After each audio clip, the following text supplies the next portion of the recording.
Welcome to the August energy forecast. Oh my gosh, you guys, August is going to be such an interesting month, and I am so excited to dive in with this with you today. We are transitioning from the 6 energy of June into the 7 energy of August, and it's going to be different. It's going to shake things up a little bit. I also feel like the vibe of August, the 7 energy in August, is going to be a little different than most of the 7s we experience. So if you're used to interpreting numerology, use your own intuition as you're listening, right? Hello, Danielle. Hello, Aurora. I'm so happy you're here. Make sure you tag a couple of friends so they can see this as well. I want you to bring your intuition on board as you listen to me. I want this to be a co-creation, okay? I want you to understand that I am going to say things that are going to pique your inner knowing, your intuition, your gut. It's going to activate something within you. And I want you to take the pieces that land for you and run with them. Use them. That is the whole point. That is why we do this work, right? Is that it triggers something within you that is something that's meant for you and you run with it. And if you're not feeling resonance with what I'm saying, that's okay. Maybe it's not meant for you. Fair enough, right? You don't have to take all of it. You can take the pieces you love. Hello, Shelly Ann. I'm so glad you're here.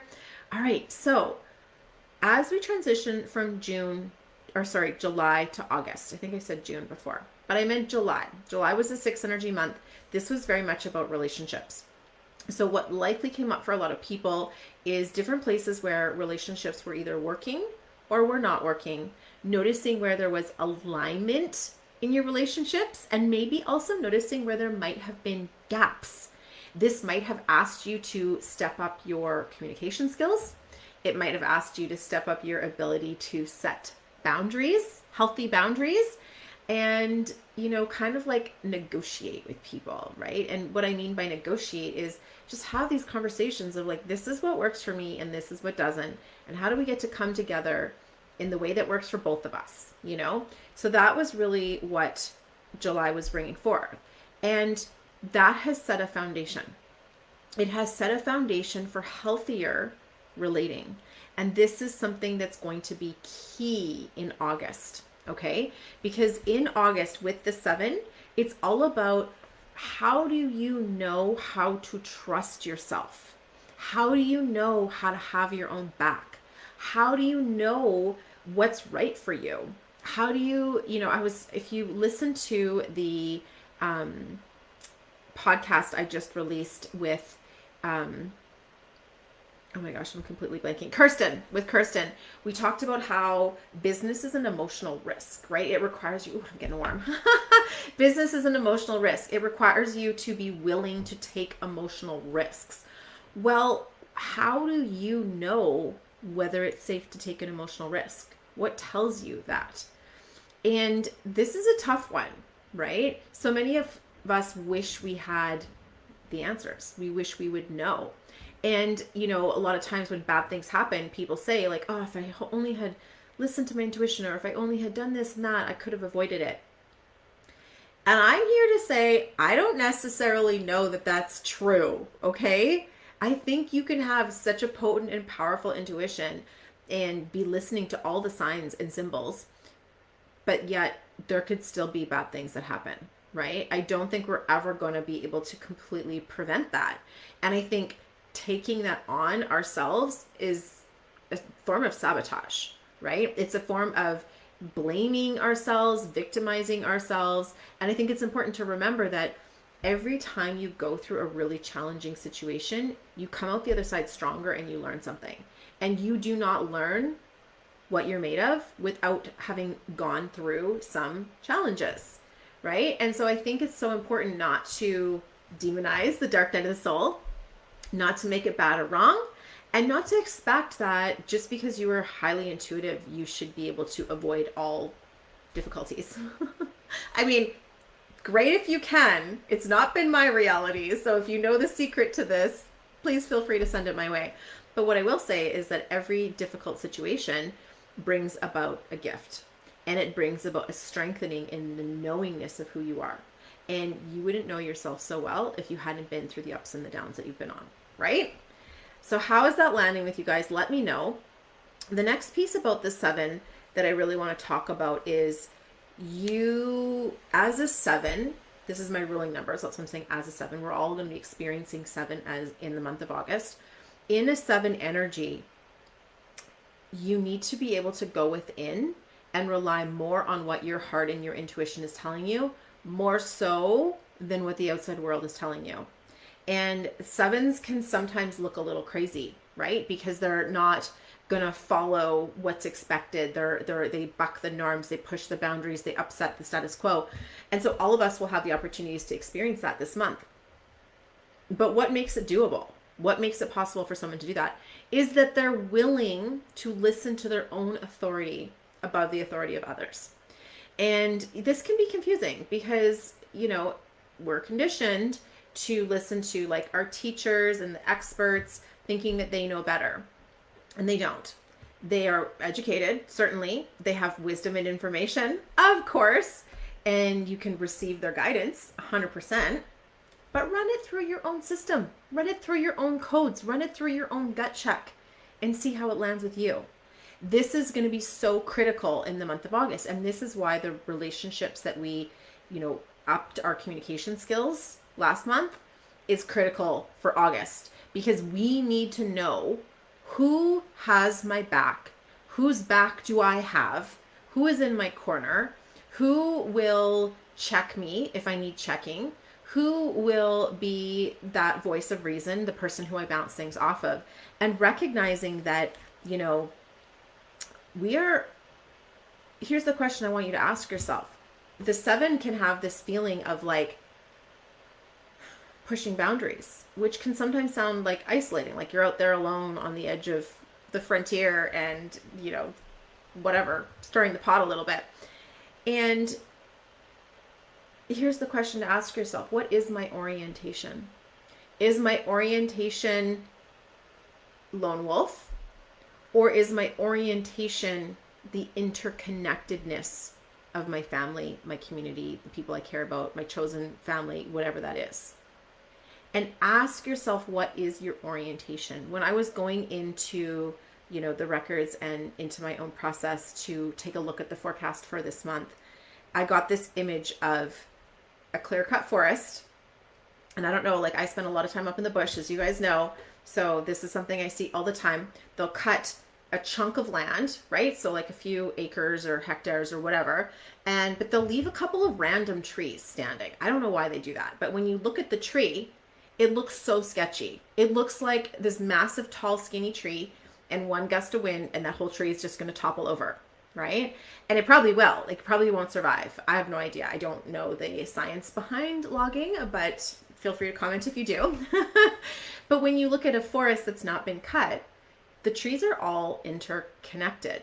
They actually have completely intertwined root systems. Different species of trees have their roots interwoven together.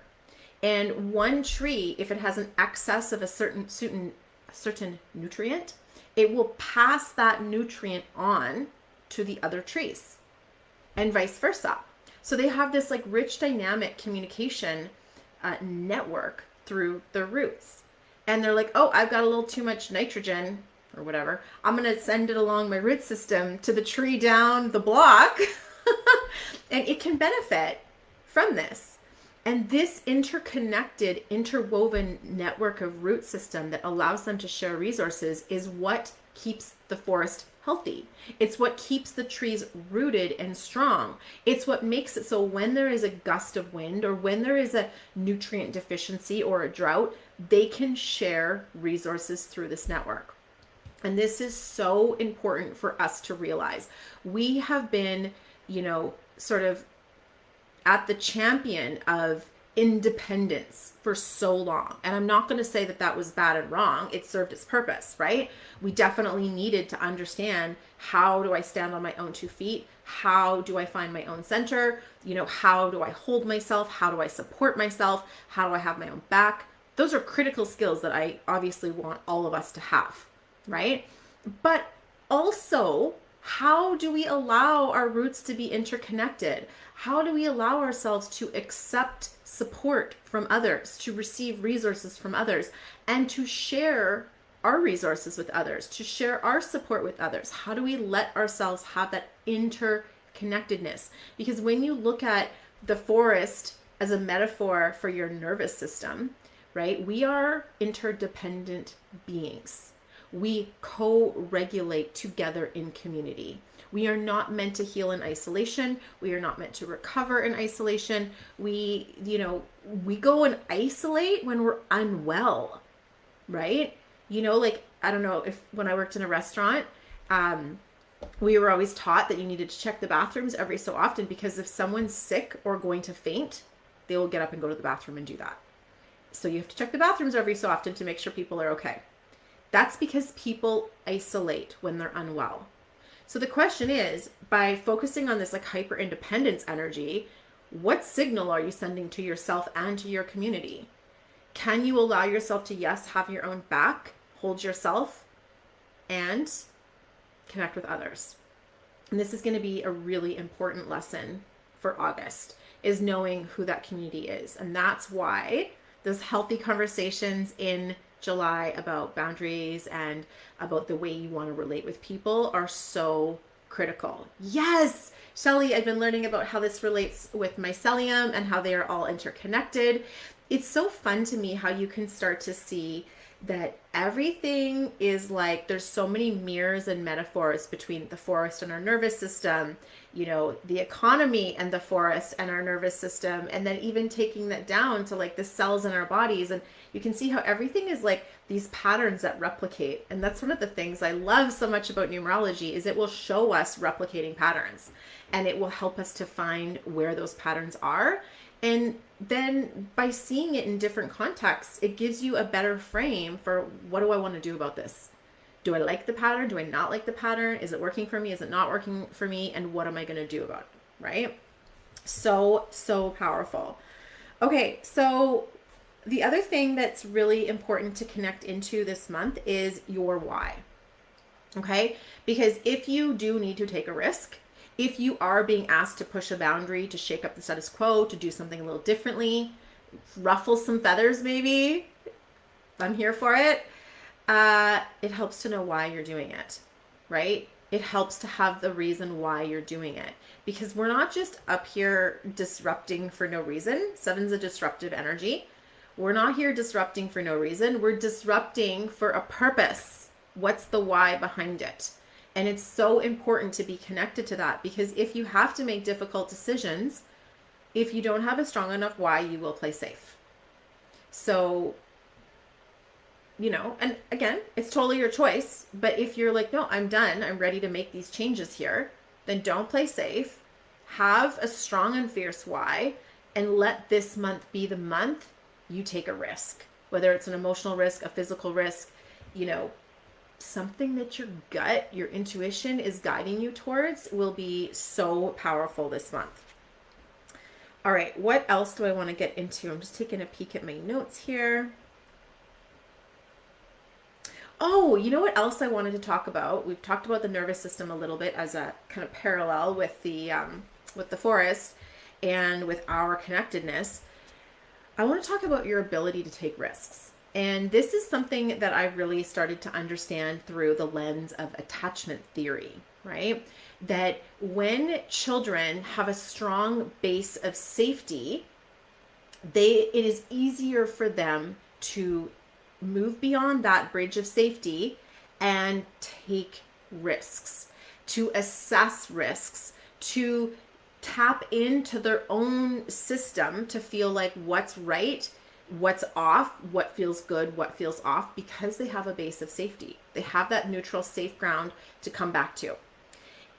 So children that have that are much more capable of taking risks, whether it's making new friends, whether it's playing with a new toy, whether it's trying something new creatively, whether it's being separated from their caregiver. It's easier for them to do this if they have a really strong, safe, secure base. And the same is true for us, okay, as adults. If we have a strong, grounded sense of what is safety to us, it is so much easier to take risks in life and in business. And let's be clear, anytime you have a goal, something that you want right now that you don't have, okay, so think of a goal you're working on. Maybe you're like, I'm growing my business, I'm growing my income, I want to create some new friendships, I want to improve my health, whatever your goal is, totally fine. In order to achieve that goal, you're going to have to take a risk. And if you don't take a risk, you won't get the achievement of that goal. If you stay the same, nothing will change, right? So you need to be willing to take a risk, to try something different, to put yourself out there, to put yourself in vulnerable and emotionally risky situations, face rejection, face failure, in order to make a new friend, in order to sell a product in your business, in order to improve your health, whatever it is. You have to be willing to take a risk. And I don't think we give ourselves enough understanding and support around it's risky to be in business.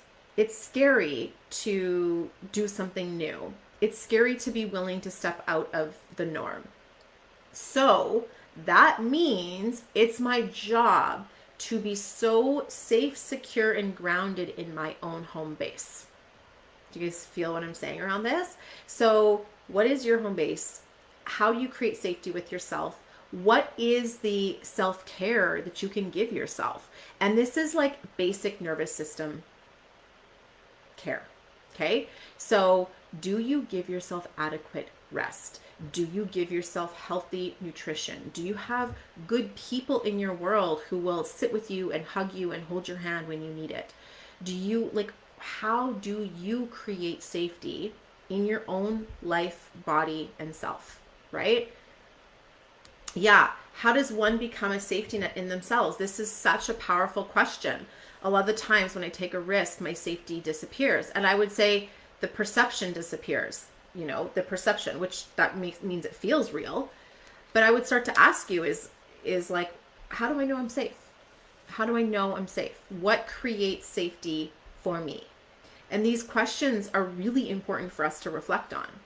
I know I'm safe when I have good food to eat. I know I'm safe when my bed is super cozy. I know I'm safe when my BFF will always have my back no matter what. I know I'm safe when, and you need to kind of fill in the blanks for you of what that looks like. And a lot of the times, we kind of overcomplicate that, right? And make it harder than it needs to be. But that's a journey that one needs to go on within themselves, is like, what does it mean to be safe? And, even sometimes for me is playing out the worst case scenario, right? So if I take this risk, what's the worst case scenario that could happen? Would I lose my house? Would everyone hate me? Would I be rejected? Well, if that happens, then what? If that happens, then what? If that happens, then what? And play it out to the end and ask yourself, how would I feel safe in that? How could I create safety in that? Now, this is a complex process that I don't imagine very many people can probably self-guide themselves through. So if you want a conversation with someone on this, I recommend reaching out to a therapist, reaching out to a coach or a counselor. You can book a session with me if you want to work that through with me as well, because it's not easy to see our own, forest for the trees, right? Sometimes we need another perspective, and, having someone see it from a different angle can often be really helpful in realizing oh, that's not so scary. Actually, I could live with that. That'd be fine. And the upside risk is so incredible that I'm willing to give it a shot and see what happens, right? People get so afraid of rejection or so afraid of looking stupid, right? The fear of public speaking is the fear of being rejected or looking stupid or saying something wrong or someone judging you, and it's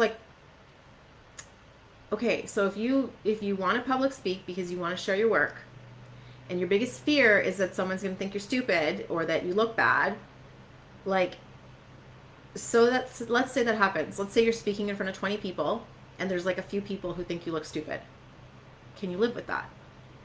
Like, God, people probably think I look stupid every day, so it's really no change from what I'm currently experiencing. But would there be one person in the audience who thought I was doing a good job? I'm like, yeah, because I would have planted my bestie in the audience and she would think I was doing a good job. Do you know what I mean? So you can play that out in either direction. And I don't know, as soon as we start to kind of like sit with that fear for a minute, it's like, maybe I'm already experiencing it, so why am I so afraid of it? You know, maybe that worst case scenario could come true and it would be totally fine. And maybe my audience would just have compassion. Like I have compassion if I see someone make a mistake. Maybe it'd be fine, right? Do you guys want to hear such a funny story about this? And this might be like somebody's worst nightmare, right? I was at a presentation, a conference, an event a few months back, and the woman who was speaking on the stage in front of hundreds of people went into the bathroom with her mic turned on still and peed. So basically the entire audience of hundreds of people heard this woman pee. She was probably like, could have felt mortified about it. But what did she do? She came on the stage and made a hilarious joke about it. And everyone's just howling laughing because it's so funny. Like it's everyone's probably greatest fear. It happened. So what do? We just laugh and have fun with it, right? Yes. Oh, Leanne, I love this so, so, so much. I have found so much security and safety and confidence in really embracing my numerology and my human design. And the more I learn about myself through those modalities, the more rooted and the safer I feel. It's so true. The most unsafe place to be is out of integrity. The most unsafe place to be is not true to yourself, is to be something that's not you, right? And so the more integrity and whole you are, the more true to yourself you are, the stronger your power center becomes. And you are a tree with strong roots when that happens. You are a tree with strong roots. And that makes you unshakable. That makes you able to withstand windstorms. That makes you able to withstand all kinds of difficult challenges. And to continue to play on this tree analogy, a strong, rich, deep root system is also going to be able to reach the other networks of root systems to share resources more powerfully because you're not threatened, right? If I know who I am, I'm not threatened by anybody else. I'm not worried that somebody else could win over me or overtake me or beat me or I'm going to fail or they're going to win or that gets off the table when I know who I am. Now I can be that tree with that strong root system who's grounded enough to share my resources and experience being shared with, right? It's so, so powerful. And then this is another really great point is the lens that we're looking for answers is going to determine what answers we see. So if I go around, such a great point, Leanne, if I go around being like, oh my God, I'm probably going to screw this up. I'm probably going to fail. It's probably going to go sideways. You're going to probably have that happen. You're going to look for reasons where that's going to happen, and it's going to cause you anxiety, stress, and overthinking, which means your prefrontal cortex is going to shut down, your executive functioning is going to shut down, and you're going to be less likely to come up with creative solutions should a problem arise, right? Whereas if you can approach the situation of everybody around me loves me and wants me to succeed. I love them and I want them to succeed. I am going to do my best. I might fail. I might stumble. I might have a difficulty, but these people want to see me win and want to see me succeed. So we're going to get through it. We're going to figure it out. We're going to laugh about it. We're going to learn something and we're going to move on, right? Like that's okay. That's totally okay. So, so good. I love this. Thank you for this conversation. It's so inspiring to talk through all this, right? Okay. So getting clear on your why, having really strong roots. Should we go into the specific dates? What are you guys feeling? Any questions coming up so far? Let's dive into some of the dates and see where we're at. So interestingly enough, we start off the month, which is August 1st. We start off the month with this beautiful energy of feminine financial leadership as connected with our power and being in integrity with your emotions. This is what's really going to come up over and over again starting on the first of the month is it's this 8 energy, but it's really related to mastering your emotions and how that plays out in owning your power.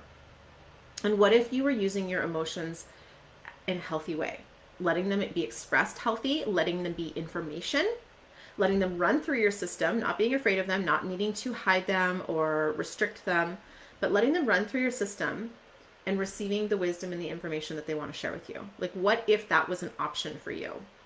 There's going to be this sense of owning and claiming your power when it comes to how you relate with money and financial leadership.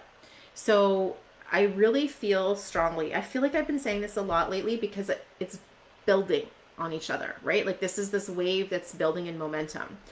And the way we relate with money is changing. The way we are with money is changing. The way we are with money when we have money is different now than it would have been 10, 20, 30, 40, whatever years ago.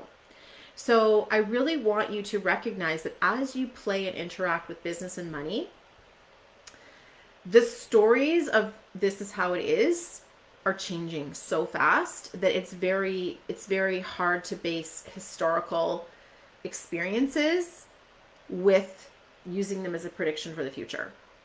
Like, throw out those old stories. So much is changing. The way we relate with money is different. The way we're meant to experience money is different. And when we have money, how we are with money is different than what we've seen in the past. So a lot of the stories we've told ourselves about the dangers of money and what's bad about money, they're not true anymore. I mean, they could be true if you want to keep playing into them, but it's available to you that they're not true. And that's changing, and we are feeling that so dramatically right now. We've got so we go into this like owning our power around money, not being afraid to be clear with how we feel around money. And then we go into this energy the next day on the 2nd of like, okay, detox. I'm clearing out the pieces that don't serve me, right? I'm reducing, I'm cleansing, I'm clearing, I'm decluttering the things that don't serve me. So if you have belief systems around money that come up and you're like, I've been told this, people have told me this, I've experienced this, but it's not serving me. I'd like to be done with it. Great.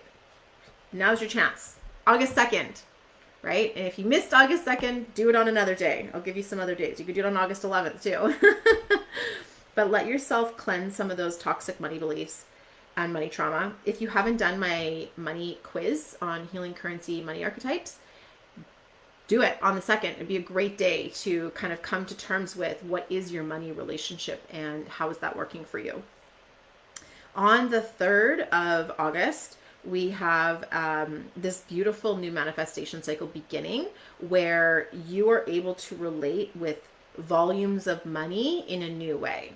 So I think on the 3rd of the month would be a great day to write down for yourself, like, how do I want to relate with money? How would I like my relationship and my experience with wealth, money, resources, business, assets to be? And just kind of explore, like, for you, what does it mean to be prosperous? What does it mean to be wealthy? If you had more money, like let's say you had the money you wished you had, what would you do with it? How would you spend it? What would that mean for you, for your family, for your children, for your life? What results would happen because of it, right? I'm going through day by day, but I'm not going to always go through day by day. It's just because there's a few really important days at the start of the month. On the 4th, I really feel like there's going to be this like coming to light of financial lies or financial untruths where something is going to become apparent where you're like, whoa, I bought into a lie. I was sold a story and it's not true. You know, so whether it's a literal, someone's been lying to you about money, it might not be that literal, but it might just be like you all of a sudden feel like you wake up and you see something in a totally different light than you've ever seen it before. So be open to that new kind of like whoa, never saw it that way before. And now I can't unsee it. Like once it's in, I can't unsee it. That's just what I see. All right, where do I want to go next? I'm going to just talk about the 888 portal for a second. I'm not an expert on astrology, astronomy, Lionsgate, all of that kind of stuff, but I will talk about it from the frame of numerology in that we do look at repeating numbers that carry this like emphasis of energy. And obviously 8 month, 8 day, 8 year is repeating eights, right? So it's going to really emphasize the energy of the 8, which is understanding who we are, understanding our power, detoxing imposter syndrome, becoming the master, and really making friends with our emotions, right? Really learning to work our emotions with us versus against us. The thing is, when you look at the numerology of August 8th, it's actually a 6 energy day. It's not an 8 energy day. It's a 6 energy day in Pythagorean numerology. So when I say like, where's the 8-8 portals? Like there's quite a few. There's not just one in terms of numerology speak, right? I'm talking from a numerology lens. So there is something to be said about the star alignment in Egypt and Sirius and this and that. Again, that's not my zone of expertise, but if you want to know more about that, Tamara McClellan is a great resource from Wild Sky Sisters. Sneeze. Excuse me. That was my sneeze. That did not happen. Okay. So what else do I want to say about that? Also on August 8th, there is this energy of change. And so I will say, when we have a lot of people building energy around a particular date, there is this like collective energy. It's like we've chosen that date to matter, so it matters, okay? And because there's a lot of energy around August 8th is this like big portal, then when we look at the numerology behind it, we can get a sense of like, what is the energy? And the energy is one of karmic change, okay? So karmic change is going to be really important. So relationships will also be highlighted, but also financial circumstances, you can expect some shifts, and shifts in the way we relate with money, shifts in the way we experience money. That's kind of what I'm seeing coming through on August 8th from a numerology standpoint. So where do I want to go next? If you have questions for me on anything I've talked about so far, feel free to pop them in the comments. Let's look at August 12th for a second. August 12th to me is one of the most powerful days of August. It is a 1 energy day. It is an Ace of Diamonds day. It is a first quarter moon, which in my experience is such a beautiful moon for new beginnings. And then with the 1 and the Ace, talk about new manifestation on steroids. So what do you want to manifest? Be mindful of that on August 12th. Either spend some time talking about it, create art around it, journal on it, take action on it, do something where you're really tapped into what you want to manifest on August 12th. Okay, so let's see here.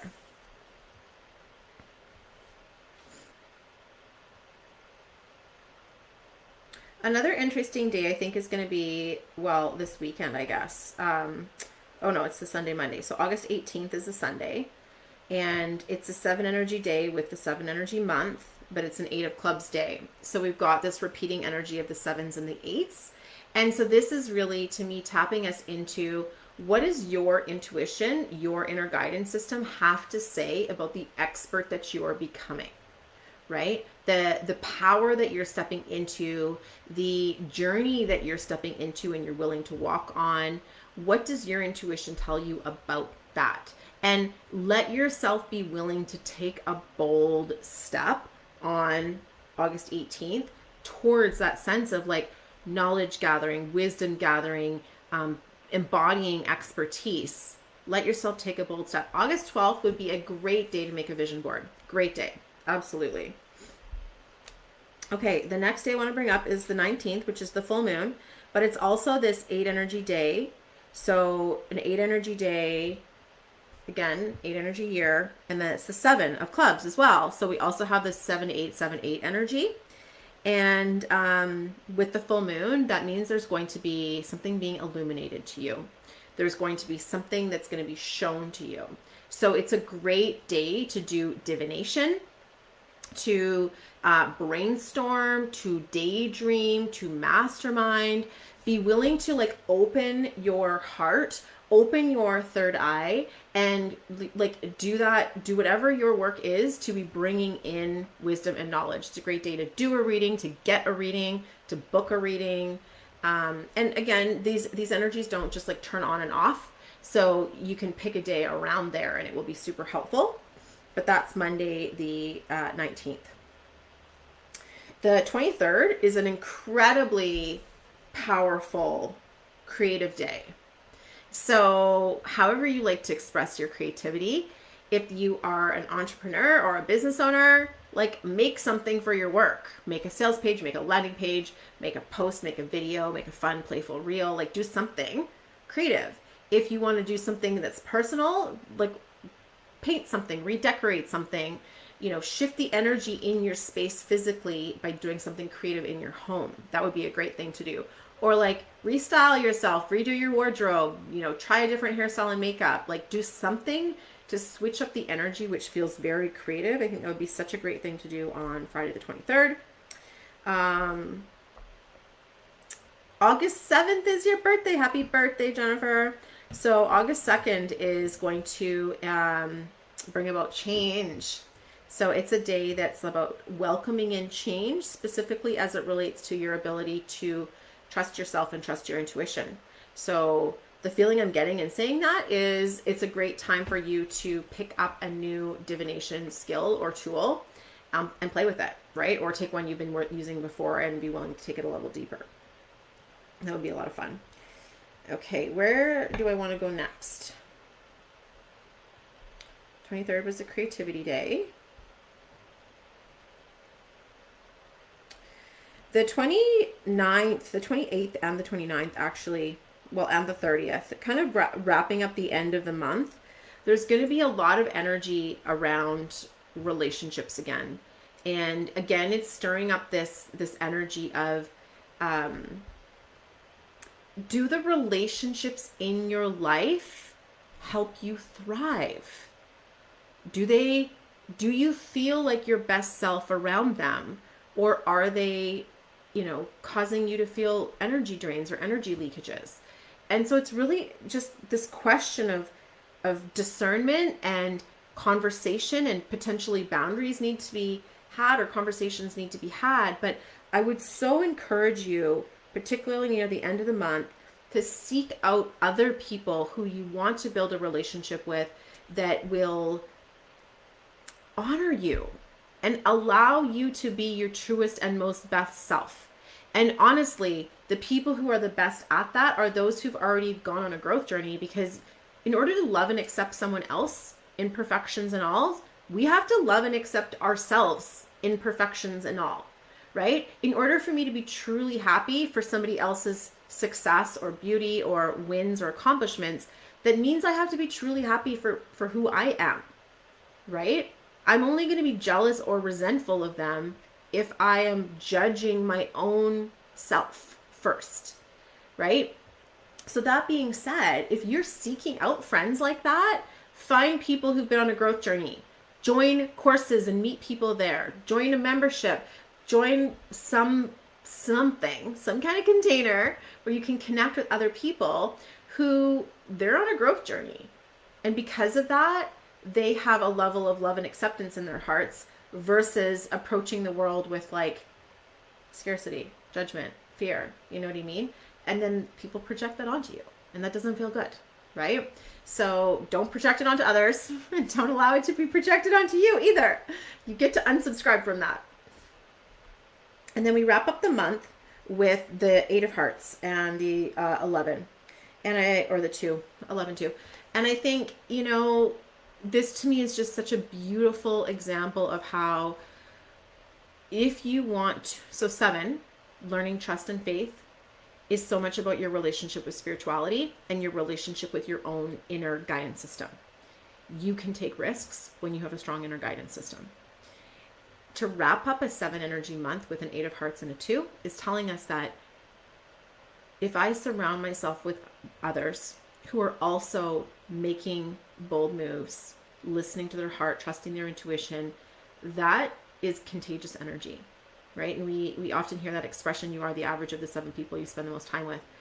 And so it's like, is it 7? Whatever the number is. You are the average of the people you spend the most time with.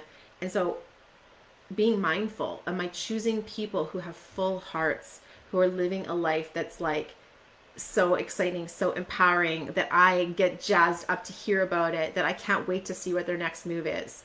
And call that in for yourself. And for anyone listening who's like, oh my God, that feels daunting and that feels hard and I don't have that, how am I going to have that? Excuse me, I actually just did an entire podcast on this because I was there once too. And so I very deliberately made some big changes in my life to create a new reality with relationships.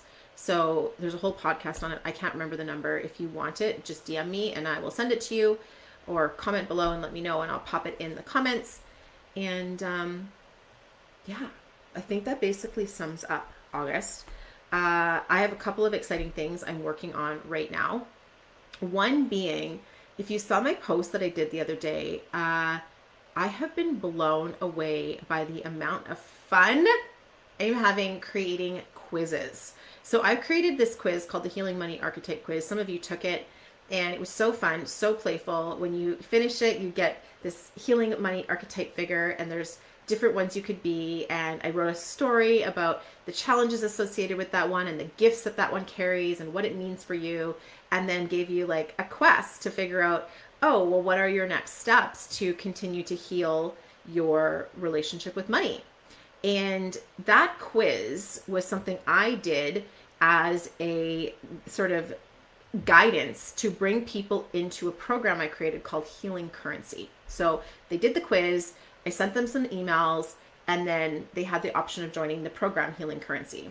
Well, in doing that, I had 156 people take the quiz in like a week and a half, and 24 people joined the class. So I was blown away at how powerful and effective creating a quiz can be to engage your audience, have fun with your audience, play with your audience, but then also invite people into a training that can be of high service and high benefit to them on their journey.